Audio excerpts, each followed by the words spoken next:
guys, and welcome to today's video. I apologize for missing last week's Thursday video.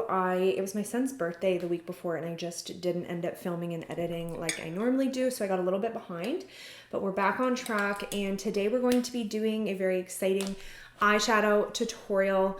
I'm going to be doing a spring glam eyeshadow tutorial. It's going to be a cut crease and it's going to be inspired by the Pantone Color of the Year, which is called Very Peri. It's like a dark kind of purple. So I'm gonna be doing a purple look, but I'm gonna try to use as close to that shade as possible. And we're just gonna have fun with it. So I encourage you guys to follow along. I am kind of going off of quite a few different palettes because I want it to be perfect. So if you don't have any of these palettes, I just encourage you guys, I'm gonna be explaining the colors I'm using, and I encourage you guys to go through your collection and use colors that are similar to what I'm using. Even if you don't, you can still follow the technique that I'm using and get a similar look and effect. So I have done my brows. We are doing eyes first today, and I'm gonna go ahead and prime my eyes with the P. Louise base. And this is in Rumor 0.5. It's one of the lightest shades, as I am pale. And I'm gonna also kind of use it to really carve out that brow bone. And remember, because we're doing eyes first, you can kind of be a little messier with it. So I'm gonna pull it all the way kind of out here so that we get a good blend and transition. Just gonna take my sponge and just run it over to make sure that it's blended and there's no excess. Now that we're primed, let's go ahead into the fun. My Morphe palette Stunning Vibes 35V.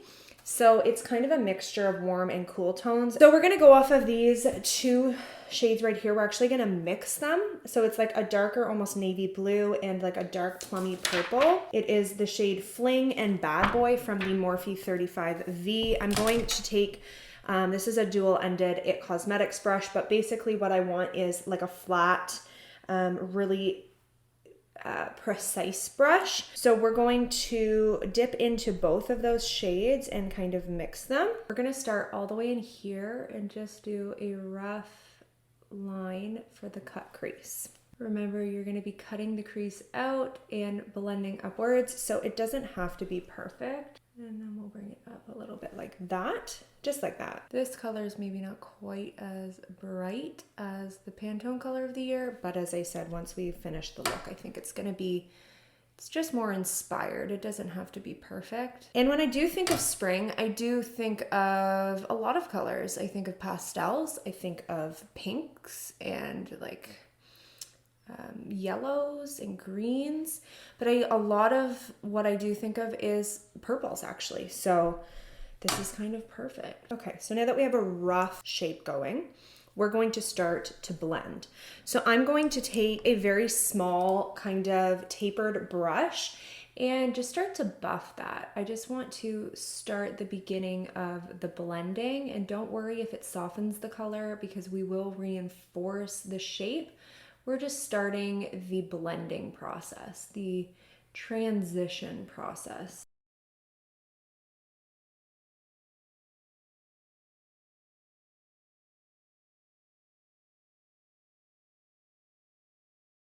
Now that it's blended, I'm gonna go in with the same brush, mix those two colors, tap almost all that excess off. You really want just a little bit, and we're gonna start to reinforce that slightly. It's kind of about slowly building and blending to get that perfect like ombre transition. As you're doing it, continue to blend upwards. So see how it's adding a little more color and looking a little bit more softened and transitioned. I apologize if you hear barking. A few of my neighbors around here really like to let their dog bark all day long. It's great. Now what I'm going to do is take another small blending brush. You still want it to be precise. Don't want to be bringing, we're already so close to the brow bone. This look is pretty dramatic. So you don't want to be bringing things too far up. I am actually going to take this one right here. It is blue, but as I said, I feel like you'll see how it comes together in a minute. because we're gonna add some more purple, and I think mixing the blue and purple is gonna be perfect to create this very Peri. Hit It Off is the shade that I'm using, this lighter, kind of a little bit brighter blue, just a little bit on this brush. And we're gonna start to do the same thing that we just did. You don't wanna go too far up. So we're just going to kind of apply over top, overlap that line a little bit. So we're starting to transition from that dark purple to a little bit lighter and brighter.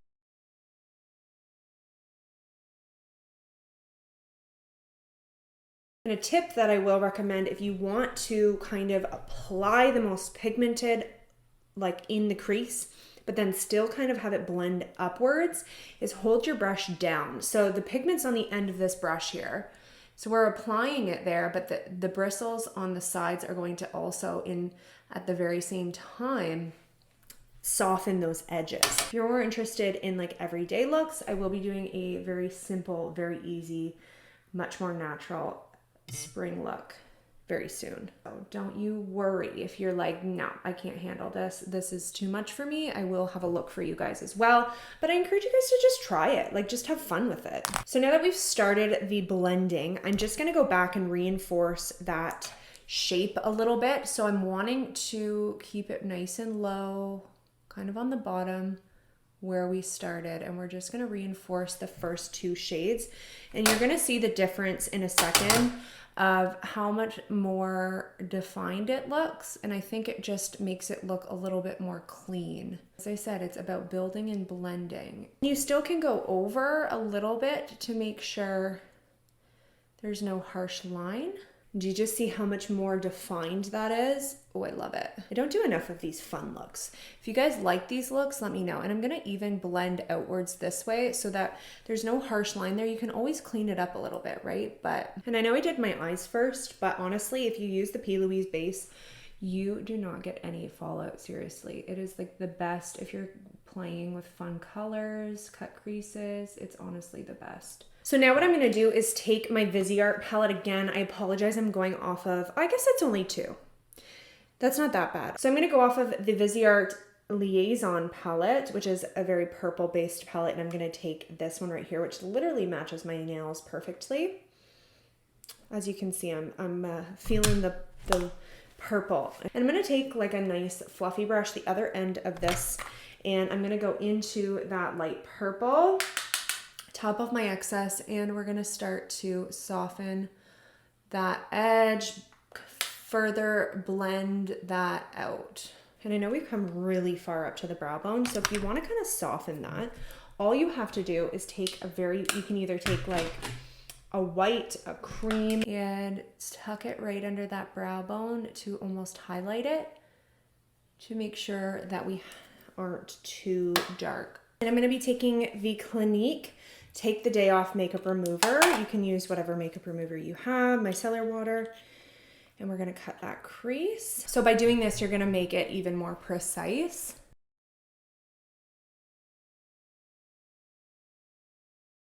You wanna make sure your brush isn't too saturated so that it doesn't like bleed. And I like to take the other end to make sure I'm removing any excess makeup remover so that it doesn't bleed into a perfect cut crease.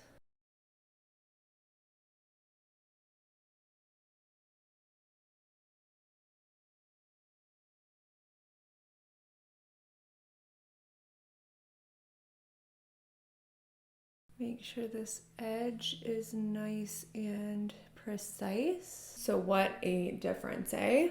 And this is when you can kind of try to get them a little bit more even if you feel there's an area that isn't perfect. Then you're gonna go in with your P. Louise again. And again, this is where you wanna make sure that you don't have that excess remover, else that might break down the P. Louise. I like to just run my cloth over my lid, make sure that there's no excess of that makeup remover. Now I'm gonna take my P. Louise again. Where did I put you? There she is. I'm gonna take a little bit and we're gonna fill that in with P. Louise.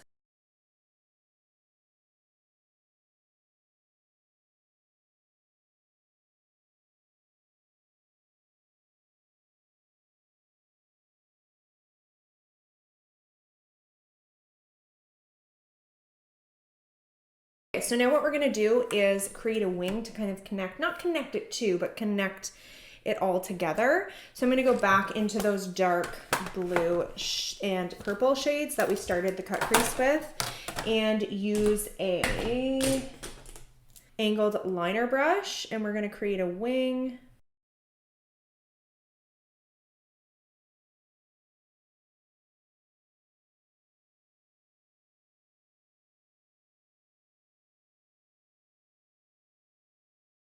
And I did use my Q-tip to go along the edge with that excess makeup remover, and then I used the dry side to kind of soften that. Helped make it actually really precise. Now I'm going to take this small tapered blending brush into the light purple from the Liason palette and use that to smudge that upward.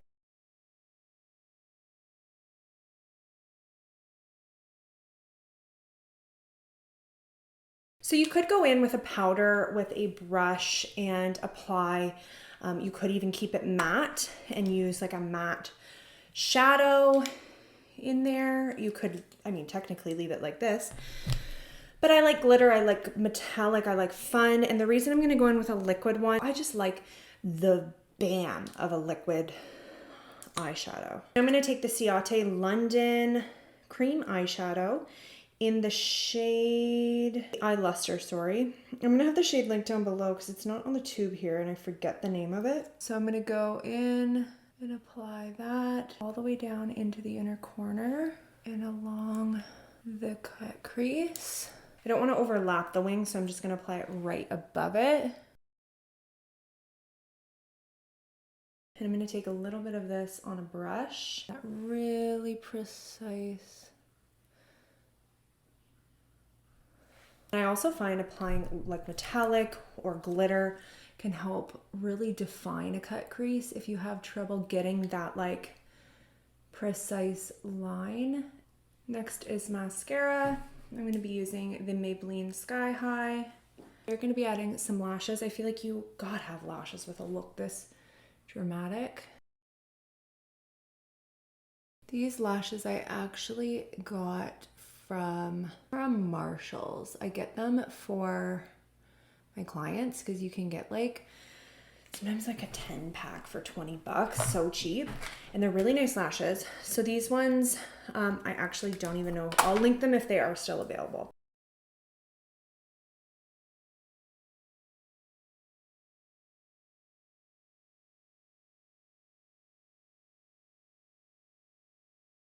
This is the finished look. The lower lash line, I just went ahead with the two dark blue and purple shades, smudged it along and blended it out with this lighter purple and some mascara. So this is the finished look. I hope you guys have enjoyed this video.